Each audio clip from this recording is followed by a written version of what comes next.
নমস্কার। আসুন আমরা এ মাসে আমাদের সেই ভাগবত কথা পাঠ শুরু করি এবং তার আগে আমরা শ্রীকৃষ্ণের যে দুটি প্রণাম মন্ত্র করি সেই প্রণাম মন্ত্র দুটি করে আমরা পাঠ শুরু করব।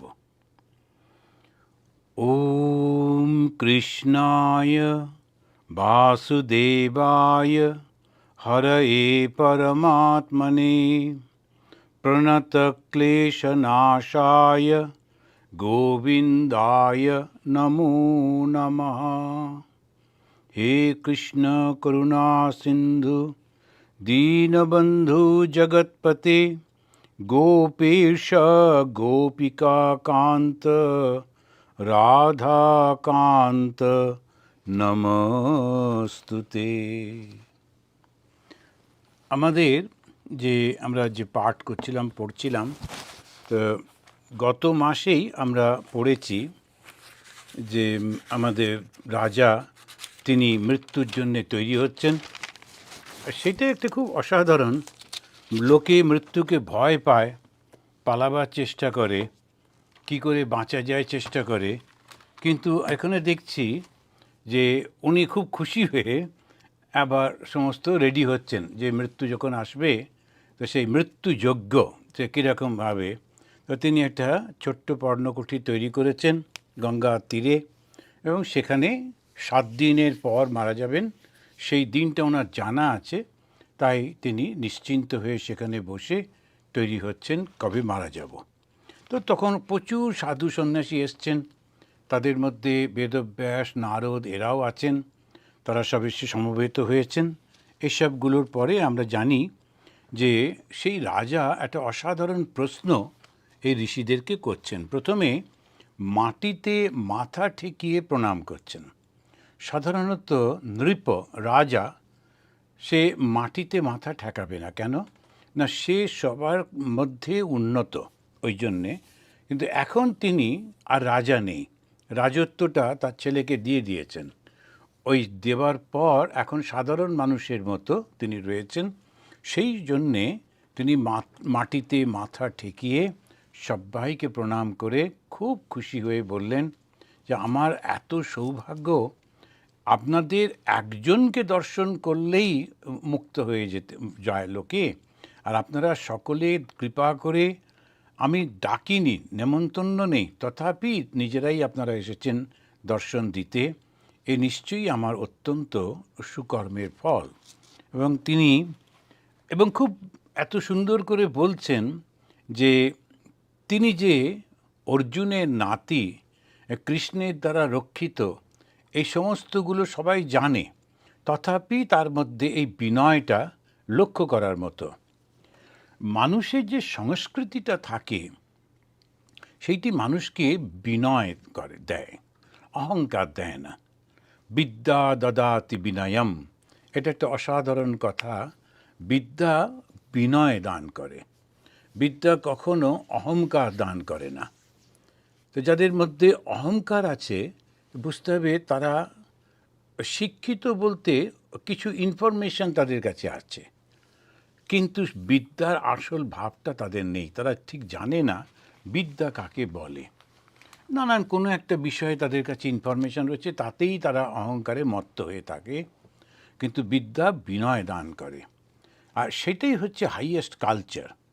তো এইরকম বংশের একজন একজন রাজা, তা তিনিও এরকমভাবে তাদেরকে অত্যন্ত বিনয়ের সঙ্গে বলছেন। তারপরেই একটা খুব সুন্দর প্রশ্ন করছেন, সেই প্রশ্নটা অসাধারণ প্রশ্ন। ভাগবতের মধ্যে এটাকে খুব আলোচনা, যে যারাই ভাগবত পাঠ করেন তারা সকলে এই প্রশ্নটি ওপরে খুব আলোচনা করেন। সেই প্রশ্নটি হচ্ছে ততশ্চব পৃচ্ছমিদম বিপৃচ্ছে বিশ্রব্য বিপ্রা ইতি কৃত্তাতায়াম। ততশ্চ সেই কারণে, কি কারণে? ততশ্চ সেই কারণে, কি কারণ না আমার যে মৃত্যু হবে 7 দিনের ঠিক মাথায়, আর তো বেশি সময় নেই, সেই কারণে। তো সেই কারণে তত বলতে ওই কারণে, তোমরা সবাই জানো আমার হাতে মাত্র 7 দিন সময় আছে, আর এই 7 দিন সময়ে বেশি তো সময় নয়, তার মধ্যে আমি মুক্তিকে কি করে পাবো সেটা তোমাদের বলতে হবে। ব ব মানে হচ্ছে আপনাদের। পৃচ্ছম ইদম, পৃচ্ছম মানে প্রশ্ন করছি, ইদম এই, বিপৃচ্ছে জিজ্ঞাসা করছি, বিশ্বাসের সঙ্গে জিজ্ঞাসা করছি, বিশ্রব্য, এটা একটা অদ্ভুত শব্দ ব্যবহার করছেন, বিশ্রব্য, আমি বিশ্বাস নিয়ে প্রশ্নটা করছি। আপনারা আমার উপরে এক্সপেরিমেন্ট করবেন না, আচ্ছা এইটা করে দেখো তো হয় কি না, ওইটা করে দেখো তো হয় কি না, এরকম আর সময় নেই। তাই তিনি ওই শব্দটি ব্যবহার করলেন, বিশ্রব্য। বিশ্রব্য মানে আমি বিশ্বাস করছি যে আপনি যেটা বলবেন, আপনারা যেটা বলবেন সেটা করলে আমি মুক্ত হয়ে যাবই। এটা অলরেডি আপনাদের টেস্টেড, এবং সেই কারণে সেটা আপনারা বলবেন। আই জিজ্ঞাসা করছি, বি পৃচ্ছে, বিশেষভাবে হচ্ছে বি, পৃচ্ছে জিজ্ঞাসা, বিশেষভাবে জিজ্ঞাসা করছি, বিপ্রাহ, হে জ্ঞানীগণ। বিপ্র মানে হচ্ছে ব্রাহ্মণ, তা বিপ্রা মানে কি, বিপ্র মানে হচ্ছে জ্ঞানী ব্যক্তি। তো কিসের জ্ঞানী বিপ্র, তাকে কখন বলা হয়, যখন সে ওই ব্রাহ্মণ, সে ব্রহ্মজ্ঞান লাভ করেছে, তিনি হচ্ছেন বিপ্রা। তার আগে যে জন্মনাথ জায়তে শূদ্র সংস্কারা দ্বিজ উচ্চতে, বেদধ্যাসী ভবেদ বিপ্রা ব্রহ্ম জানাতি ব্রাহ্মণ। তো এই বিপ্রা মানে যারা বেদ অধ্যয়ন করেছেন, তারা যে ব্রহ্মকে জেনেছেন নাও হতে পারে, কিন্তু বেদ অধ্যয়ন করেছেন। সে বেদ অধ্যয়ন মানে তাদের মধ্যে সেই জ্ঞানটা রয়েছে, তাই বলা হচ্ছে তিনি বিপ্রা। যারা পড়াশুনো করেছেন, যাদের মধ্যে বিভিন্ন বিষয়ে জ্ঞান আছে, তো তাকে বলা হচ্ছে বিপ্রা। ইতি কৃত্য তায়ামম, যা করা উচিত, ইতি কৃত্য, ইতি কৃত্য, যেটা আমার করা উচিত সেটা তুমি আমাকে বলো। সর্বাত্মনা, আন্তরিকভাবে, ম্রিয়মানশ্চৈহি, মুখ্য যে ব্যক্তি আমি, কৃত্যম শুদ্ধস্য, যে কর্মটি করলে আমি শুদ্ধ হয়ে যাব, বিশুদ্ধ হয়ে যাব, তত্র আমৃষত অভিযুক্তাহ, সেইটা বিচার করে আমাকে বলুন। প্রশ্নটা খুব স্পেসিফিক। আমি মুক্ত হতে চাই, এখন এই মুক্ত হতে গেলে আমাকে কি করতে হবে, অ্যান্ড কোনো একটা কর্ম করলে যাতে আমার মনটা শুদ্ধ হয়ে যায়। সমস্ত শরীরটা তো আর বন্ধনের কারণ নয়, শরীর তো এখানেই পড়ে থাকবে, সুতরাং শরীর নয় মন, মনটা হচ্ছে চিন্তা। এখন এই 7 দিনের মধ্যে আমি কি করলে আমার মনের সমস্ত জাগতিক বিষয়ের চিন্তাগুলো, এই রাজত্ব, এই সমস্ত নানান চিন্তা সব চলে যাবে, আমার মনটা বিশুদ্ধ হয়ে যাবে। দেখুন, শুদ্ধ আর অশুদ্ধ এই যে শব্দ দুটো বলা হয়, তো সেইটা কী সব জিনিস? শুদ্ধ মানে হচ্ছে যা আমাদের মনকে, আমাদের চিন্তাকে, আমাদের ভাবনাকে ঈশ্বরমুখী করে, সেটাই শুদ্ধ। আর যে চিন্তাগুলো, ভাবনাগুলো আমাদের জগৎমুখী করে, সেটা হচ্ছে অশুদ্ধ। এটা পরিষ্কার। তা শুদ্ধ আর অশুদ্ধ এই হচ্ছে। তারপরে কেউ একটু নোংরা মারিয়ে ফেললো, তখন বলল অশুদ্ধ, যাও গিয়ে স্নান করে এসো, এইগুলো সব বাইরের। কিন্তু মনের শুদ্ধতা অশুদ্ধতা হচ্ছে যিনি ঈশ্বরকে, যিনি ডাকেন তার মন শুদ্ধ, যিনি ঈশ্বরকে ডাকেন না তার মন অশুদ্ধ। এই হচ্ছে পরিষ্কার। তখনই বলছেন, আমি যেহেতু আমি ম্রিয়মানশ্চ, আমি মৃত্যু পথযাত্রী, ম্রিয়মানশ্চ, তো আমার আত্মসময় নেই। এখন তোমরা কৃত্যম শুদ্ধঞ্চ, কি কর্মটি করলে আমি বিশুদ্ধ হব সেটা আমাকে বিচার করে বলুন। এখন এইটি হচ্ছে চিরন্তন ভারতীয় জিজ্ঞাসা। যখনই ভারতীয় ধর্ম নিয়ে আলোচনা হয়, তখন আলোচনার উদ্দেশ্যটা কি? মুক্তি। আমি কেমন করে মুক্ত হব, আমি কিভাবে স্বর্গে যাব, এই প্রশ্নটা কিন্তু খুবই সাধারণ প্রশ্ন। তো স্বর্গে যাওয়াটাকে খুব গুরুত্ব ভারতীয়রা দেয় না। তো ভারতের যে 3টে ধর্ম আমরা দেখতে পাই, প্রথম হিন্দু ধর্ম, এবং তারপরে জৈন ধর্ম, এবং পরে এসেছে বৌদ্ধ ধর্ম। এই তিনটে ধর্মই কিন্তু বলে মুক্তির কথা, নির্বাণের কথা। ভগবান বুদ্ধ নির্বাণ লাভ করলেন। নির্বাণ শব্দটা হচ্ছে সেই মুক্তি বা ব্রহ্মজ্ঞান লাভ করলেন ইত্যাদি। স্বর্গে যাচ্ছেন যারা, তারা হচ্ছে দ্বিতীয় গ্রেডের লোকেরা, তপস্যা করছেন, খুব ভালো মানুষ, অনেক সাধনা ভজনা করে তারা স্বর্গে যাচ্ছেন, গিয়ে তারা দেবতাদের মতো থাকছেন। কিন্তু স্বর্গটা হচ্ছে ভোগভূমি, সেখানে ভোগটা যেই শেষ হয়ে যাবে আবার তোমাকে এই জগতে আসতে হবে। তো আমরা দেখি একটা উপনিষদে, সেখানে নচিকেতা, সে সত্যবাদী, তার বাবা লোক ঠকাচ্ছিল, তো ওর বাবা বলেছে আমি সব দান করব, করে এখন যেমন হয় আর কি, বিষয়ী লোক, তো সব দান মানে সমস্ত গরু সব দান করছে, কিন্তু ভালো ভালো গরুগুলোকে লুকিয়ে রেখে খারাপ যে সমস্ত গরু আর দুধ টুধ দেবে না বেশি, ওই রকম গরুগুলো সব দান করছে। তো ও ছেলেটার খুব দুঃখ হলো, বাবা লোক ঠকাচ্ছে কেন? কেননা এটা করলে এখন লোকেরা বুঝতে পারছে না, ওরা খুব ধন্য ধন্য করবে, কিন্তু এই খারাপ কর্মটার ফল বাবাকে তো ভুগতে হবে, ও তো নরকে যাবে। কারণ বাবাকে বাঁচাবার জন্যে তিনি বললেন, আমিও তো তোমার একটা সম্পত্তি পুত্র হিসেবে, তা আমাকে দান করো, কোথায় কাকে দেবে? ওর বাবা রেগে মেগে বলল যে যা, জমকে দান করলাম। যেমন বারবার বারবার জিজ্ঞেস করছে, তখন যা জমকে, উনি জমের কাছে গেছেন, গিয়ে জম বাড়ি ছিলেন না, বাইরে বসে আছেন। এখন অন্য লোকেরা বলছে আপনি আসুন ভেতরে বসুন, বলছেন না, বাড়ির কর্তা না বললে আমি ভেতরে ঢুকতে পারি না। এগুলো হচ্ছে শিষ্টাচার। যে কেউ এসে বললো আসুন, চলে গেলাম, তা হয় না, বাড়ির কর্তাকে বলতে হয়। আমার মনে আছে আমি তখন ব্রহ্মচারী, তো একবার লোকেশ্বরানন্দজি মহারাজ, আপনারা হয়তো অনেকে জানেন, তো লোকেশ্বরানন্দজি মহারাজ তিনি বেলুর মঠ থেকে ফিরছিলেন, তিনি গোলপাক রামকৃষ্ণ মিশনে তখন ইনচার্জ। আমি ব্রহ্মচারী ওই অদ্বৈত আশ্রমে থাকি, বেলুর মঠ থেকে ফিরছি, আমি বাসের জন্যে দাঁড়িয়ে আছি রাস্তায়, উনি একটা জিপে করে আসছিলেন, আমাকে দেখে বললেন চলো ওঠো, আমি তোমাকে নামিয়ে দেবো। তা আমি বললাম মহারাজ আমাকে এই বাস এই হাওড়াতে নামিয়ে দিলেই হবে। উনি বললেন বেশ, তো চলো না, ওই রাস্তা দিয়ে তো যাবো। তারপরে উনি হাওড়ায় নামালেন না, বললেন আমিও তো কলকাতায় যাচ্ছি, তুমিও কলকাতায় যাচ্ছ, চলো।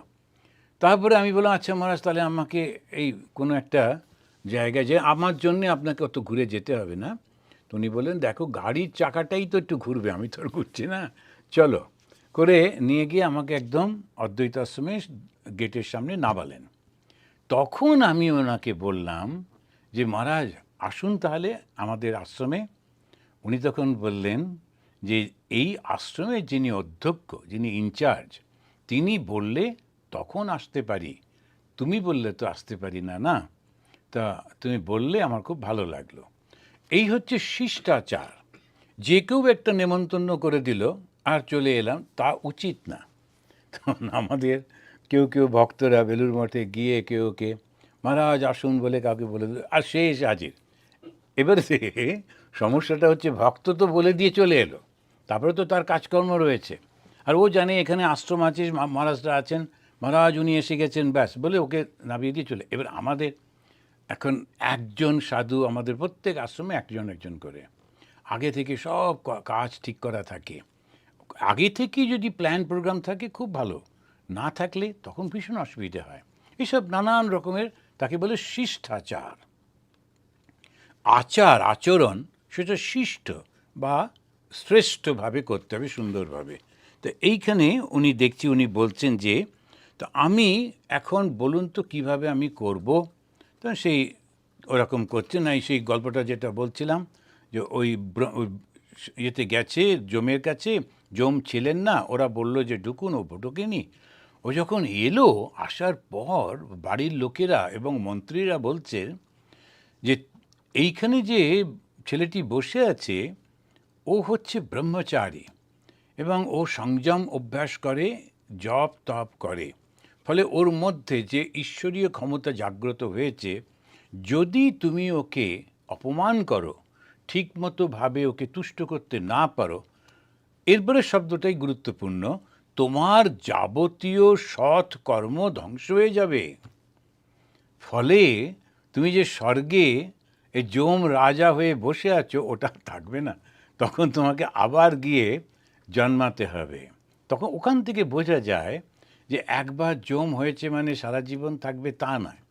ওই যে কদিন ওর ভালো কর্ম আছে ওইতেই ও থাকবে, আবার যেই ভালো কর্ম শেষ হবে ওকে আবার জগতে ফিরে আসতে হবে। তো এই জগৎটা হচ্ছে কর্মভূমি। এই পার্টিকুলারলি এই পৃথিবী, এটা হচ্ছে কর্মভূমি। এখানেই মানুষ এসে সে কর্ম করে হয় স্বর্গে কিংবা আরও উপরে মুক্তিতে চলে যায়। কিন্তু স্বর্গ বা নরক এ দুটো হচ্ছে ভোগভূমি। এখানে যে কর্মের ফল, খারাপ বা ভালো ফল, সেইটা ভোগ করে আবার তারা এই পৃথিবীতে আসে। তা এখন উনি বলছেন, তোমরা বিচার করে আমাকে সেই কর্মটার কথা বলো যে কর্মটা করলে কৃত্যম শুদ্ধঞ্চ, সেইটা তোমরা আমাকে বিচার করে বলো। এবারে নানানজন নানান কথা বলছেন, নানান মুনির নানান রকম থাকে, তো ওই জন্যে যখন কোনো ভক্তরা একটা ছোট আশ্রম বানাচ্ছে, তখন আমি বলি কোনো একজন সাধুর কথা শুনে আশ্রমটা বানা।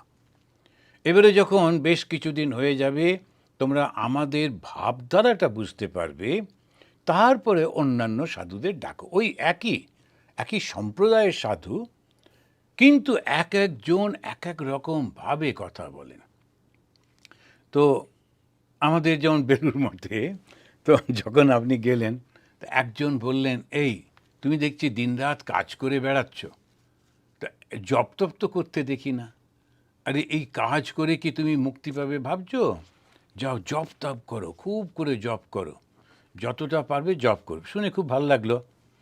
তারপরেই আরেকজনের সঙ্গে দেখা হলো, কোথায় যাচ্ছ? বলে মহারাজ মন্দিরে যাচ্ছি জপ করতে। জপ করতে যাচ্ছ? স্বামীজি বলছেন, ওরে তুই কাজ করে করে মরে যা তোরা, আর তুমি চললে বগলে আসন নিয়ে জপ করতে। বলে আবার একটা ধমক দিলেন, যাও কর্ম করো, মানুষ কত কষ্ট পাচ্ছে, গিয়ে তাদের জন্যে কর্ম করো। বলে এরকম। আর উনিও কিন্তু ঠিকই বলছেন, কর্ম মানুষের জন্যে কর্ম করতে হবে, নিঃস্বার্থ কর্ম করতে হবে। ইনিও ঠিকই বলছেন, জব করো। আরেকজন বলছেন, ওই সমস্তগুলো করে কতদিন করবে এই দ্বৈত ভূমিতে? বিচার করো, বিচার করো, আমি দেহ নই, আমি মন নই, করে বিচার করো দেখি, বিচার করে মুক্ত হয়ে যাও। তো বলছে, তাও তো ঠিক কথা। এখন এক একজন এক একটা কথা বলছেন, ঠিকই বলছেন প্রত্যেকে, কিন্তু যদি একদম যখন নতুন, তখন এই বিভিন্ন জনের কথা শুনলে খুব গোলমাল হয়ে যায়। তখন কি বলে, গুরু যেটি বলেছেন ওটাই করবে। আমাদের সবসময় বলেন যে গুরুবাক্য পালন করো। গুরু কি বলেছেন, রামকৃষ্ণ ভাবধারাতেই তারা বলেন, সুতরাং সেখানে কোনো আর কনফ্লিক্ট থাকে না। সমন্বয় যোগের কথা বলেন, সব ঠিক থাকে। তো এই যে জন্যে নানান মুনি নানান কিছু সব বলেন। ওই আমাদেরকে ভূতেশানন্দজি মহারাজ খুব সুন্দর বলতেন, উনি বলতেন, বেদা বিভিন্না মুনয়ো বিভিন্না না অসৌ মুনির্যস্য মতম না ভিন্না। বেদ নানান রকমের কথা বলছে, জ্ঞানের কিন্তু বিভিন্ন রকমের কথা। এই যেমন আমাদের গীতাতে প্রতিটি অধ্যায়ে ভগবান কৃষ্ণ বলছেন, তস্মাৎ যোগী ভব অর্জুন। বুঝলে অর্জুন, তুমি ভালো করে যোগী হও দেখি, সব ছেড়ে দাও, দিয়ে যোগে বসো। তারপরেই বলছেন যে জ্ঞানী হচ্ছে আমার প্রিয়। আরে কি আশ্চর্য, তাহলে যোগী হতে বলছেন কেন? আবার বলছেন যে কর্মটা করো। তো প্রত্যেকটাই ঠিকই আছে তোমার জন্যে যেটা। তাই আমি ওই ভক্তদের বলি, প্রথমে কয়েকটা বছর তোমরা একজন সাধুর আন্ডারে তার কথা শুনে সেইভাবে আস্তে আস্তে করে গঠন করো। এবারে যখন তোমরা নিজেরা বুঝে যাবে, যে যাই বলুন না কেন, বেদান্ত হোক বা দ্বৈত কোনো ব্যাপার হোক, আসলে সেই মুক্তির দিকে যাওয়াটাই আমার কোনটি ভালো লাগে, কোনটি আমি বুঝতে পারি, কোনটি করলে আমার মনের মধ্যে শান্তি আসে, আমি সেটা করব। তো ওইভাবে করতে হয়, নইলে প্রথমে ভুল হয়ে যায়। বিভিন্ন জন আসে, এবারে বিভিন্ন ভক্তরা বিভিন্ন জনকে নেয়, এবং ও বলে এই সাধুর কথাই মানতে হবে, ওর বলে এই সাধুর কথা মানতে হবে, ওইটা নিয়ে আবার তুমুল হয়, শেষমেশ কোনো দিকে এগোনো যায় না। তো জন্যে এইটাই উনি যখন বললেন, তখন যথারীতি হই হই শুরু হলো। কে কে আছেন? নারদ বসে আছেন, বেদব্যাস বসে আছেন, আর প্রত্যেকে দেবর্ষি, নারদ, এসব বসে, দেবলা, ওরা সব রয়েছেন। এখন প্রত্যেকেই নিজের নিজের মতো করে বলছেন। তখন রাজা দেখলেন এই যা আছে 7 দিন, তার মধ্যে এরাই যদি 3 দিন কাটিয়ে দিল তাহলে আর তো মুশকিল হবে ডিসিশন। ঠিক সেই সময় হঠাৎ করে দেখা গেল একেবারে অল্প বয়সী তরুণ, অসাধারণ সুন্দর দেখতে, গায়ের রঙটা একটু চাপা, একটু মানে শ্যামবর্ণ, আর এত সুন্দর হাত পায়ের গড়ন, সে হাতটা আজানুলম্বিত, কোনো বসন নেই, মাথার চুলগুলো কোঁচকানো এবং কাঁধ পর্যন্ত ঝুলছে, অসাধারণ সুন্দর দেখতে মুখ আর চোখ, আর কোনো দিকে নজর নেই, মহানন্দে নিজের মতো করে ঘুরতে ঘুরতে ব্যাসদেবের ছেলে বিখ্যাত শুকদেব এসে হাজির হলেন। পরপর 3টে শ্লোকে তার বর্ণনা করছেন যে কেমন তাকে দেখতে, তাকে দেখলেই অপবিত্রতা দূর হয়ে যায়। তার শরীরটার বর্ণনাতে এমনভাবে বর্ণনা করছেন যে এত সুন্দর তার শরীরটা, দেখলেই ভালো লাগছে। তারপরে মুখমণ্ডল দেখে বোঝা যায় আনন্দে পরিপূর্ণ হয়ে রয়েছেন, কিছুই তিনি কারুর কিছু উপেক্ষা করেন না। এ আমাকে দেখুক, ও আমাকে দিক, এসব কিচ্ছু মনে করেন না, নিজের মতো ঘুরছেন এবং অবধূত স্বাধীনভাবে তিনি ঘুরতে ঘুরতে আসছেন। তো সেখানে এসে এসে বসলেন তিনি।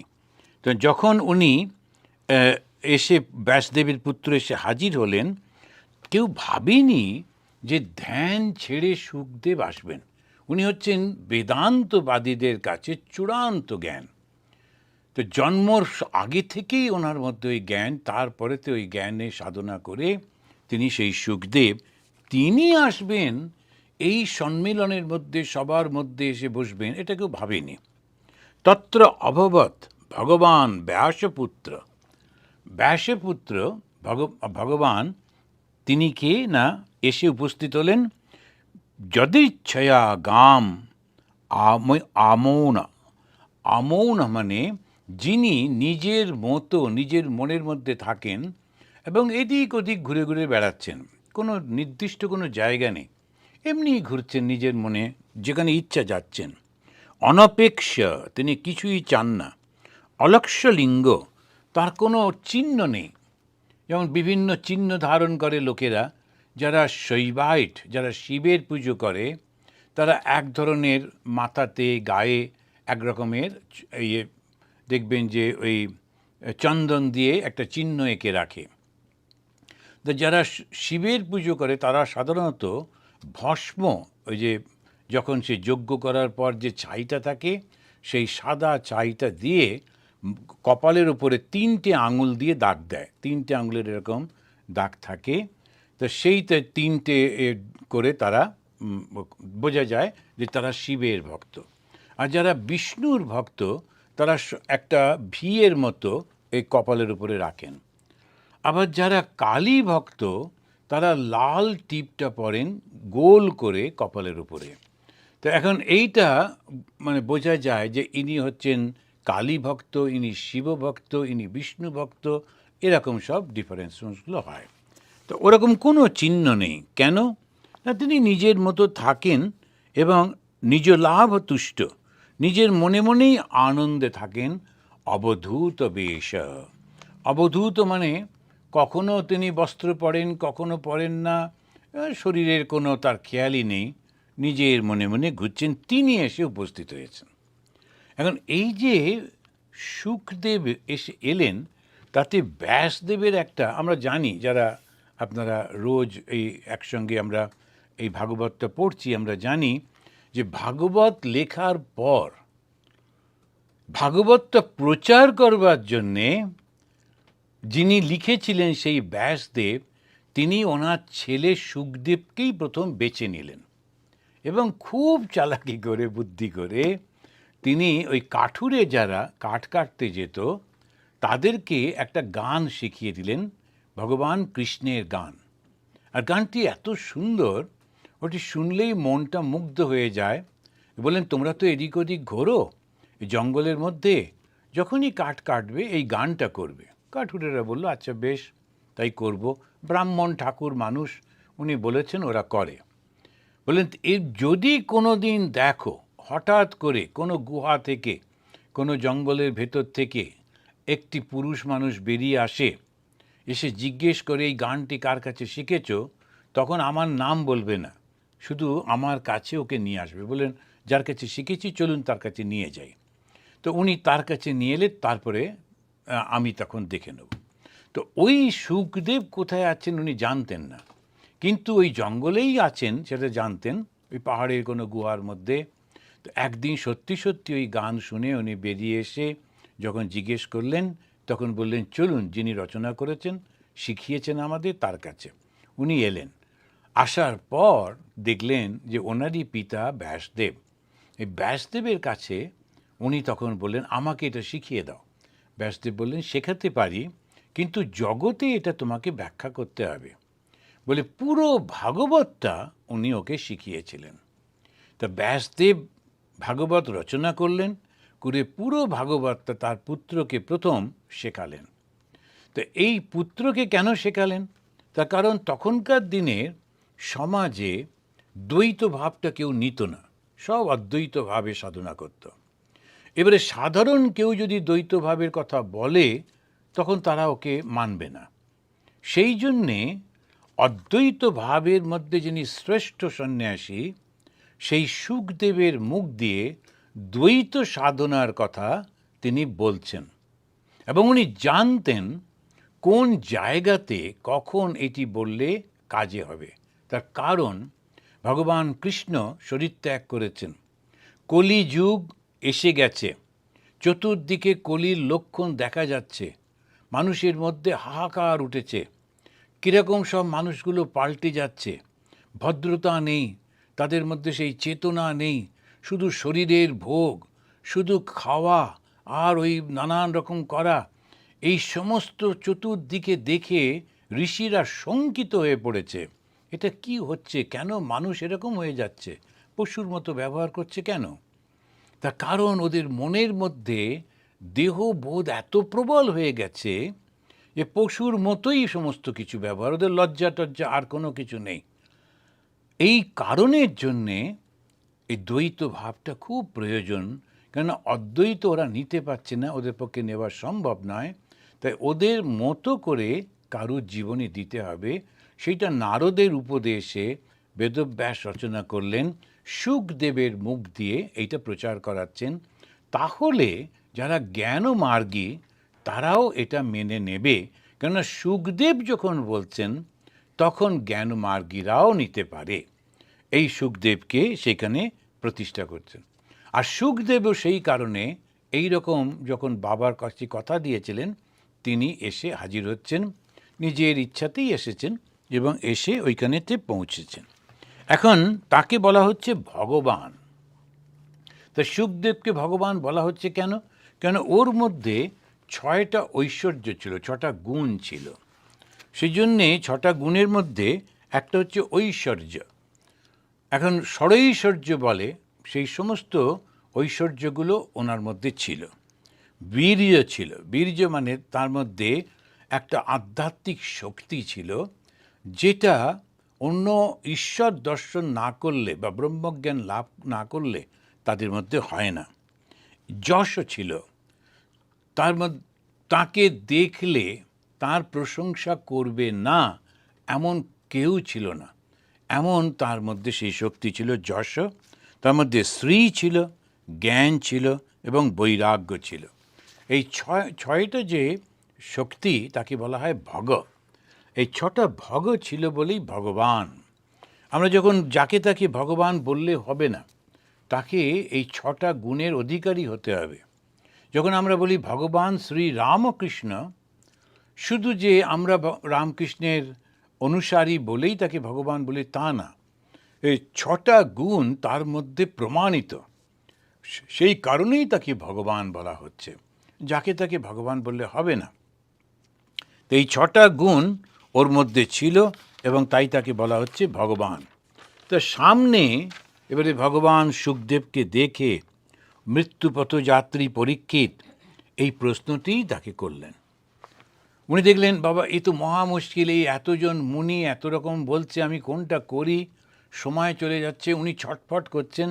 সেই সময় সুখদেব আসতেই সবাই চুপ করে গেল এবং সুখদেব এলে তাকে বসার আসন দেওয়া হলো। তিনি যখন বসলেন তখন সকলে চুপ করে বসলো।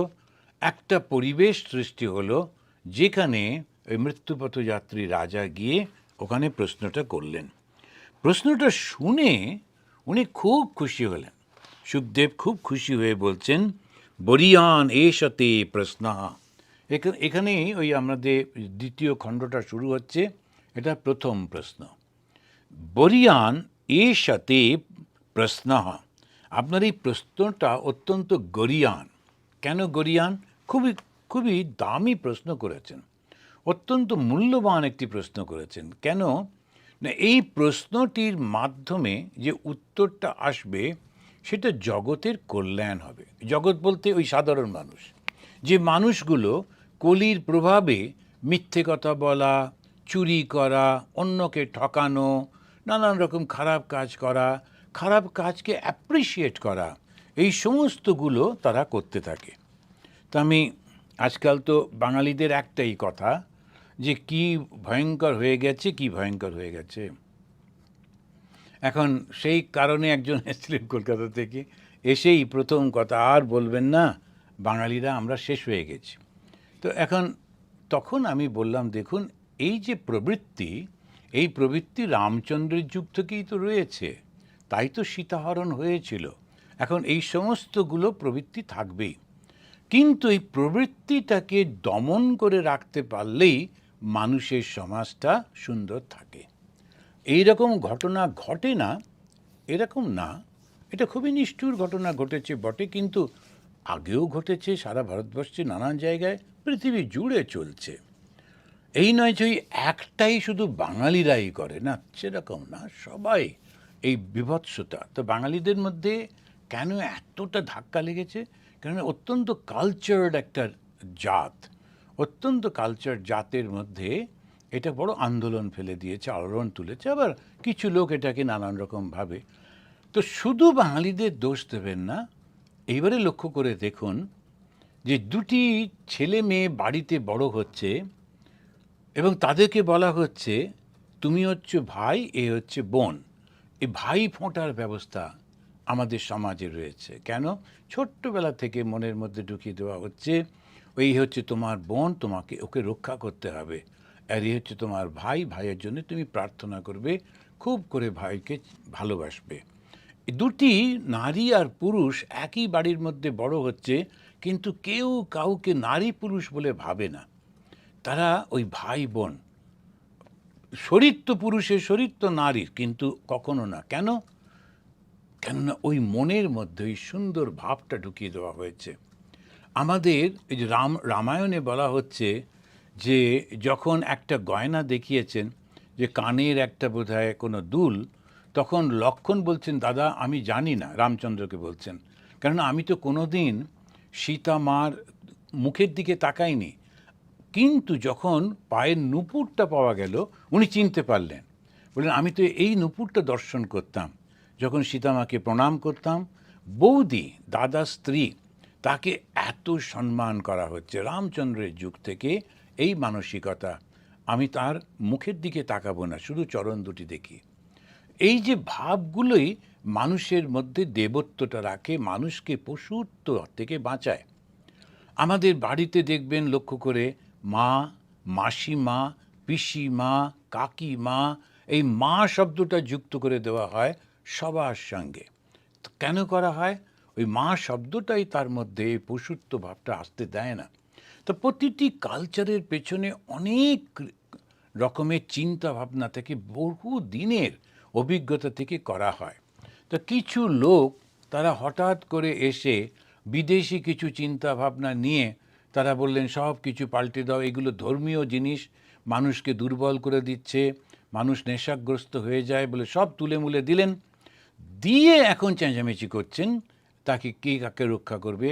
আমাদের রক্ষা করতে হবে, প্রত্যেকটা লোকের পেছনে একজন করে আরেকটা লোক থাকবে, আবার তাকে সামলাতে আরেকটা লোক থাকবে, আবার তাকে দেখতে আরেকটা লোক থাকবে। এটা একটা পাগলের মতো অবস্থা হচ্ছে। এটা কখনো হয় না। মানুষের মনটাকে পরিবর্তন করতে হয়। ভগবান শ্রীরামকৃষ্ণ মানুষের মনটা পরিবর্তন করছেন। তো এইখানেতে ওই প্রশ্নটা শুনে উনি বলছেন বরিয়ান প্রশ্ন। কেন? এই যে জগতে সমস্ত হচ্ছে, এই জগতের প্রত্যেকটির মধ্যে যে কলিযুগের প্রভাব দেখা যাচ্ছে, এর থেকে বাঁচতে গেলে তোমাকে এই ভাবটাই নিতে হবে। ওই ভাবটাতে তিনি বলতে গিয়ে বলছেন লোকহিতান। হে রাজা পরীক্ষিত, তুমি যে প্রশ্নটা করেছো এটা তোমার কল্যাণ তো হবেই। আমি যে উত্তরটা দেব সেই উত্তরটা শুনে তুমি যখন পালন করবে তোমার তো কল্যাণ হবেই হবে, সঙ্গে সঙ্গে সমস্ত মানুষেরও কল্যাণ হবে। কেননা এই কথাগুলি এই সমস্ত ঋষি মহাঋষিদের মাধ্যমে, তাদের শিষ্যদের মাধ্যমে সমস্ত জগতের লোকের কাছে পৌঁছবে। যে এইটা পালন করবে তারই কল্যাণ হবে। এটা বলতে গিয়ে বলতেন, হে রাজেন্দ্র, অপশ্যতাম আত্মতত্ত্বম, আত্ম বিষয়ে না জেনে, অপশ্যতাম, পশ্য মানে দেখা, অ মানে নেগেটিভ, না দেখে না জেনে, আত্মতত্ত্বম, এই দেহটা হচ্ছে একটা খোলের মতো। দেহটাতে আছেটা কি? এটা কঙ্কালের ওপরে একটু মাংস টাংস দিয়ে তারপরে চামড়া দিয়ে সাজিয়ে দিয়েছে, ব্যাস। এই যে আমাদের সমস্ত কুমোরটুলিতে যখন সাজায়, প্রথমে একটা কাঠ দিয়ে তারা একটা স্ট্রাকচার করে, তারপরে খড় দিয়ে তাকে সমস্ত করে মাটি দিয়ে তার উপরেতে সুন্দর, এবার যেই রঙটা করে দিল আর চোখ ফেরানো যায় না, কি সুন্দর কি সুন্দর।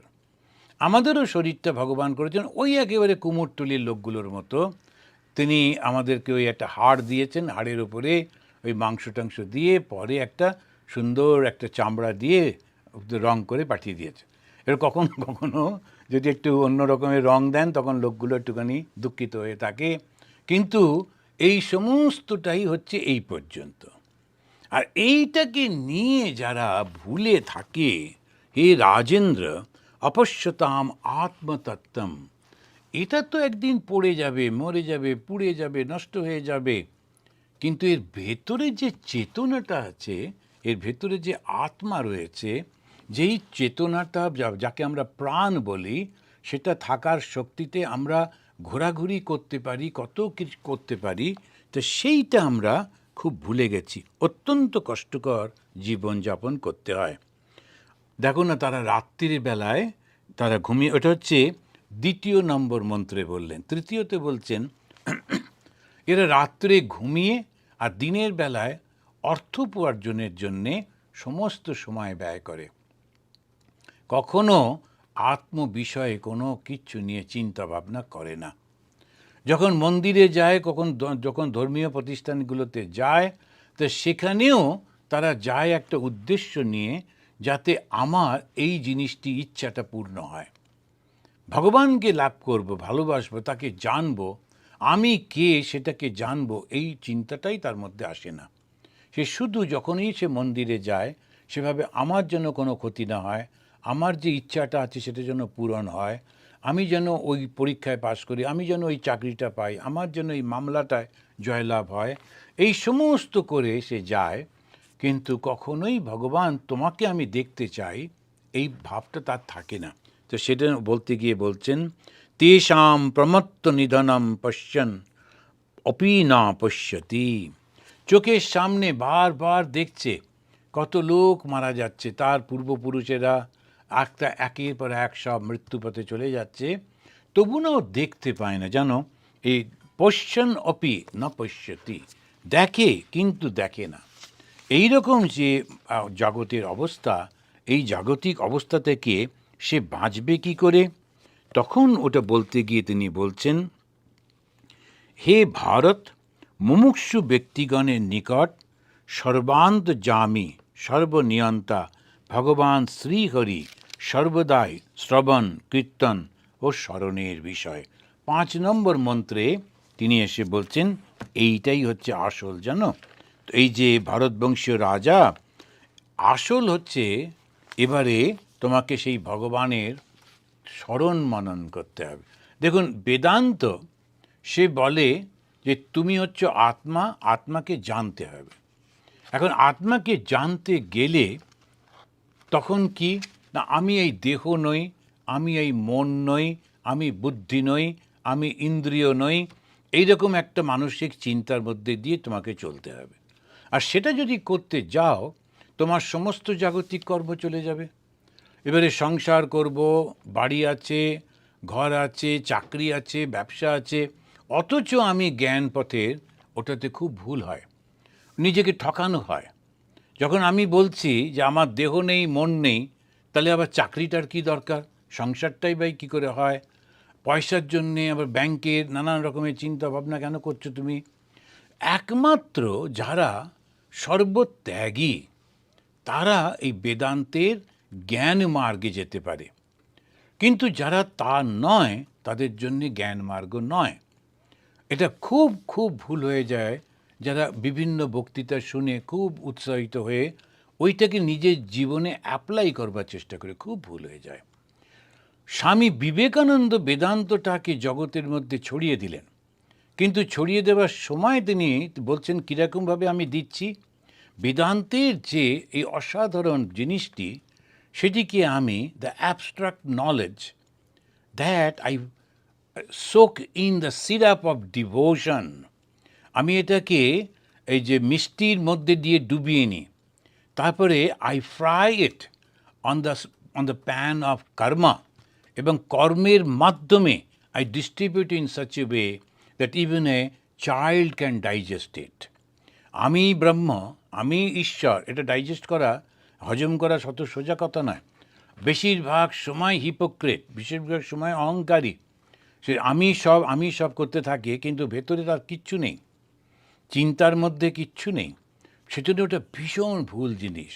তাই ঠাকুর শ্রীরামকৃষ্ণ দেবও স্বামী বিবেকানন্দকে যখন এই অদ্বৈত বেদান্তের শিক্ষা দিতেন, দরজা জানলা বন্ধ করে দিতেন। এর জন্যে অধিকারী দরকার হয়, যার শরীর বোধ নেই, কোনো কিছু চাই না। এই সুখদেব তার যে বর্ণনা রয়েছে, সেই রকম মানুষই এগুলো করতে পারে। আর বাকিরা কি করবে? ওই জন্যেই এই ভাগবত, ওই জন্যেই সুখদেব এসে তিনি বলছেন জ্ঞানীর, তবু তিনি বলছেন এই দেখো, শ্রোতব্য কীর্তিতব্যশ্চ স্মর্তব্যশ্চ, স্মরণ করতে হবে কার কথা? ভগবানের কথা। কি স্মরণ করব?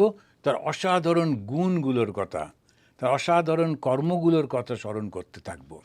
ভগবান শ্রীরামকৃষ্ণদেব কাউকে কথা দিয়েছেন, আমি তোমার বাড়িতে যাব, তারপরে তিনি, তার মনে ছিল না, যারা ডেকেছিল তারাও ভুলে গেছে, আর বলেনি, স্মরণ করায়নি।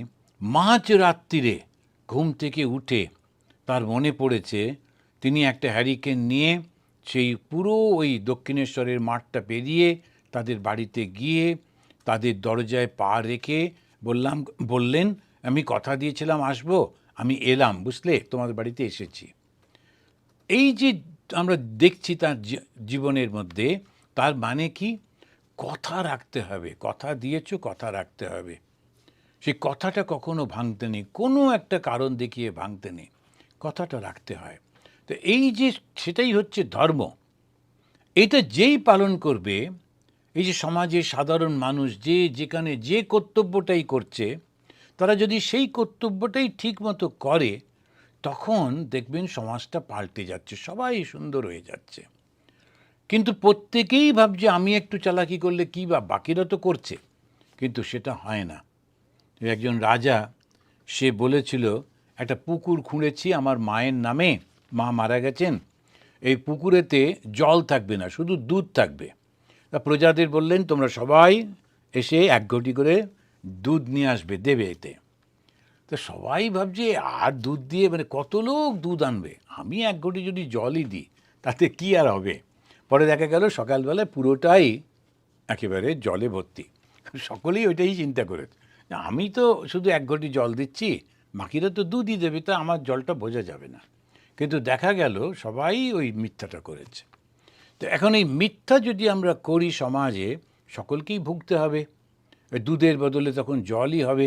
তো ওই তখন উনি বলতে গিয়ে বলছেন 5 নম্বর শ্লোকে, তস্মাৎ ভারত সর্বাত্মা ভগবান ঈশ্বর হরিহি, হে ভারত মুমুক্ষু ব্যক্তিগণের নিকট সর্বান্তর্যামী। সর্বান্তর্যামী মানে প্রত্যেকের হৃদয়ের মধ্যে যিনি অবস্থিত রয়েছেন। কেমন করে প্রত্যেকের হৃদয়ে রয়েছেন? বুদ্ধি রূপে রয়েছেন, জ্ঞান রূপে রয়েছেন, চৈতন্য রূপে রয়েছেন। আমাদের হৃদয় বলতে মনটাকে বোঝায়। মনের মধ্যে 4টে ভাগ আছে, মন, বুদ্ধি, চিত্ত আর অহংকার। তা আমরা এই কথাগুলো বারবার আলোচনা করি। মনটা কি? যখন আমি ঠিক বুঝতে পারি না এটা করব না ওইটা করব, তখন যে মানসিক অবস্থা তাকে বলে মন। বুদ্ধি হলো যখন আমি ডিসিশন নিতে পারি এটাই করব।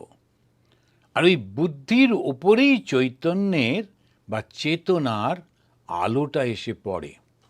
কেননা বুদ্ধিটাই হচ্ছে সব থেকে সূক্ষ্ম আমাদের সমস্ত শরীরের মধ্যে। তারপরে হচ্ছে অন্তঃকরণ, যেখানে সমস্ত কিছু আমাদের ছাপগুলো, মনের মধ্যে যে চিন্তাগুলো, ওটা স্টোর হয়ে থাকে। আর অহংকার হচ্ছে বুদ্ধির ওপরে ওই যে এটা পড়ছে, রিফ্লেকশনটা হচ্ছে চেতনা রিফ্লেকশন, তাতে নিজে মনে হচ্ছে এটা আমি। এবং সেই আমিতে এই অহংকারটা ওইখান থেকেই আসছে। এখানেই তিনি বলছেন যে শ্রোতব্য এবং কীর্তিতব্যশ্চ স্মর্তব্য, স্মরণ করতে হবে, শুনতে হবে এবং করতেও হবে। প্রথমে হচ্ছে স্মরণ, শুনতে, স্মরণ মানে শ্রবণ। শ্রবণ মানে হচ্ছে শোনা। তা শ্রবণ মানেই যখনই আমি শুনছি, শ্রোতব্য, যখন আমি শুনছি তখন আমি কিভাবে শুনছি? নানান গল্পও তো আমরা শুনি, কত কথাই তো আমরা শুনি, কখনো মনে থাকে কখনো মনে থাকে না, কেন অত মন দিয়ে করি না। কিন্তু এই যে শ্রবণের কথা বলা হচ্ছে, এই শ্রবণটা হচ্ছে 6টা স্টেজের মধ্যে দিয়ে পার করতে হবে। আমাদের গত রবিবারে, শনি রবিবারে গ্যাঞ্জেসের যে রিট্রিটটা হলো 4 স্টেপস টু ব্রহ্মজ্ঞানা, সেখানে এইটাই আলোচনা করলাম যে শ্রোতব্য, মন্তব্য, নিদিধ্যাসিতব্য, এই যে 3টে বিষয় বলা হচ্ছে, তার সঙ্গে দ্রষ্টব্য, দেখতে হবে, জানতে হবে, তোমাকে নিজেকে অনুভব করতে হবে, এই 4টে জিনিস। তো এই শ্রোতব্য মানে হচ্ছে তোমাকে শুনে নিতে হবে, সেটা খুব 4টে বিষয়ে চিন্তা করতে, এটা আজকে আর আলোচনা করছি না এর মধ্যে। তো আমি যখন শুনছি ভগবানের কথা, তখন আমি মন দিয়ে সেটাকে হৃদয়ের মধ্যে গ্রহণ করছি, সেটাকে মনের মধ্যে রেখে দিচ্ছি।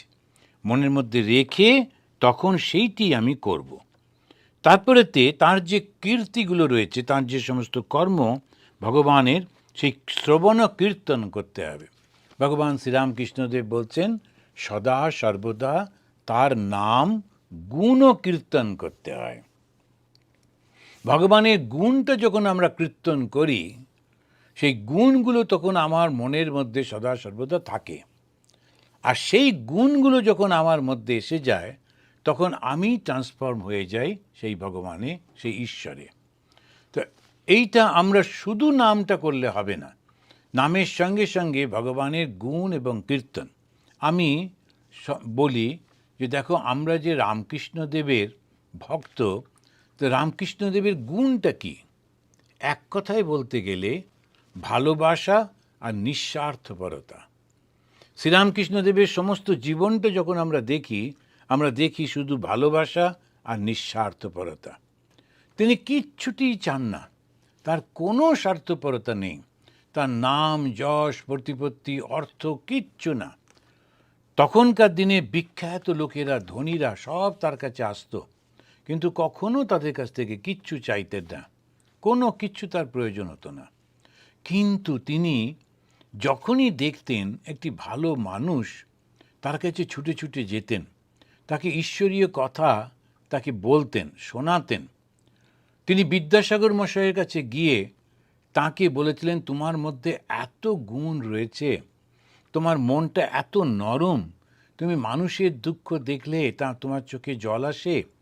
গরুর শিশু, গরুর সে বাছুর, সে দুধ খেতে পায় না বলে তুমি দুধ খাওয়া বন্ধ করে দিয়েছ, কেননা ও যাতে বাছুরটি যাতে দুধ খেতে পারে, এই রকম নরম যার মন, এত ভালো যার মন, তার সঙ্গে এত বিদ্যা, তা তুমি একটু ঈশ্বরের চিন্তা করলেই মুক্ত হয়ে যেতে পারবে।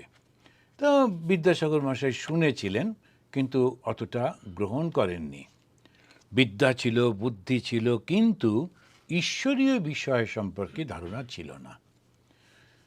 আমরা পরবর্তীকালেও আমরা অন্যান্য জায়গায় ঠাকুরকে দেখছি, তাকে ওরা অতটা পছন্দ করতো না, ব্রাহ্ম সমাজীরা। ঠাকুর নিজে থেকেই যেতেন, গিয়ে বলতেন, বা এটা তো তুমি খুব ভালো কথা বলেছো, এরকমভাবে তুমি ধ্যান করছো, প্রার্থনা করছো, এটা ভালো, একটু যদি এটা পরিবর্তন করে ওটা কখনো বলছেন না যে আমার কথাগুলো শোনো, শুধু বলছেন তুমি যেটা ধরে আছো সেটাকে খুব ভালো করে করো, আন্তরিকভাবে করো, তাহলেই হবে। তো এই যে ভালোবাসাটা কেন? যদি একবার মানুষ ভগবানকে জানতে পারে, তার দিকে মনটা দিতে পারে, তাহলে এই যে জন্ম মৃত্যু জরা ব্যাধি চক্রের মধ্যে সারাক্ষণ সে ঘুরতে থাকে, জন্ম জন্মান্তর ধরে ঘুরতে থাকে, সেইটি আর তার হবে না, তার থেকে সে মুক্ত হয়ে যাবে। আমরা বুঝতে পারি না, এই যে কীট পতঙ্গ সরীসৃপ, কত রকমের জীব জন্তু পাখি গাছপালা, এই সমস্ত জীবনের মধ্যে দিয়ে এসে এই মানুষ জীবনটা পেয়েছি। আর এই মানুষ জীবনে কিছুতেই কেন মনটাকে ঈশ্বরে দিতে পারছি না? কিসের এত অহংকার? কার উপরে অহংকার করছি? এই শরীরটা কিছুদিন পরে শরীরটা তো থাকবে না, এই মনটা, এই চিন্তা ভাবনা কিছু থাকবে না, এই যে এত লেকচার এত বই লেখা কিচ্ছুই তো থাকে না, চিরন্তন যে ধারণাগুলো সেগুলোই শুধু থাকে, আর তো কিছু থাকবে না। এ কতজন কত বই টই লিখলেন, সব লাইব্রেরিতে গেল, কিছু লোক পড়লো, আবার নতুন লেখক আসে, নতুন কবি আসে, নতুন নাট্যকার আসে, পুরনোরা সব চাপা পড়ে যান, এই কখনো কখনো একটু মনে করে পরিবর্তন হয়েই চলেছে হয়েই চলেছে। তো তার মধ্যে কেন তুমি করছো না? সেটাতেই উনি বলছেন, দেখো, নিষ্ঠার সঙ্গে নিজ নিজ বর্ণধর্ম আশ্রম ধর্ম পালনের মধ্যে দিয়ে সদা সর্বদা বিবেক বিচার আর জিতেন্দ্রিয়তা অবলম্বন করে অন্তিমকালে অন্তরে ভগবৎ স্মৃতি জাগরুক রাখাই হল মানুষের জীবনে সর্বশ্রেষ্ঠ লাভ। एतवान साम्ख्य योगाभ्याम स्वधर्म परिनिष्ठया जन्मलाभ पर पुंसाम अन्ते नारायण स्मृति। এই 6 নম্বর শ্লোকে এবারে তিনি বলছেন, 5 আর 6 নম্বর দুটো খুবই মূল্যবান। তো সেখানে বলছেন, একেবারে জীবনের শেষ মুহূর্তে ভগবানকে স্মরণ করা, আর স্মরণ করতে করতে শরীরটা ত্যাগ করা, সেইটাই হচ্ছে জীবনের একমাত্র উদ্দেশ্য। তো সেটা করতে গেলে তিনি কি করতে হবে? তোমার বর্ণ ধর্ম এবং আশ্রম ধর্ম। তো বর্ণ মানে কি? 4 রকমের বর্ণ। তো সেই 4 রকমের বর্ণের ধর্মে যেটা রয়েছে, অর্থাৎ ব্রহ্মচর্য, গারস্থ, বানপ্রস্থ, সন্ন্যাস, এগুলো রয়েছে। তারপরে তুমি ক্ষত্রিয়, বৈশ্য, শূদ্র, ব্রাহ্মণ, এরকম 4 রকমের যে বর্ণ ধর্ম রয়েছে। আর এইগুলোকে নিয়ে তুমি যখন যে অবস্থায় রয়েছ, তুমি যদি ব্রাহ্মণ হও, তাহলে তোমার যে বর্ণ ধর্ম ব্রাহ্মণ সে কী করবে?